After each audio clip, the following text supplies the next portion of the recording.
In today's video, I'm going to teach you how to add a store to your website and publish your first product page. We're going to walk through the process from inside your site dashboard, and by the end, you'll have a basic online store set up and ready for visitors. This is a great starting point whether you're selling physical items, digital downloads, or services. To begin, open your site dashboard and look for the Pages section. On some platforms, this may appear as website instead, so if you don't see pages right away, check there. This is where you manage the structure and content of your site. Once you're in the right area, click the plus icon to add a new page or section, then select Store. This tells the website builder that you want to add e-commerce functionality rather than a standard text or gallery page. After that, you'll be asked to choose a store page template layout. Pick the layout that best matches the style of your brand and the kind of shopping experience you want visitors to have. Don't worry too much about making it perfect right away, because you can usually customize the design later.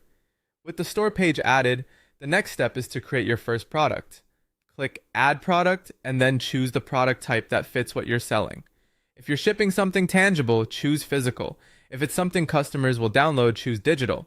And if you're offering an appointment, package, or other non-physical offering, choose service. Selecting the correct type is important because it affects how the product is delivered and managed. Now fill in the product details carefully. Add a clear title so customers immediately understand what you're offering. Write a helpful description that explains the value of the product and includes any important details.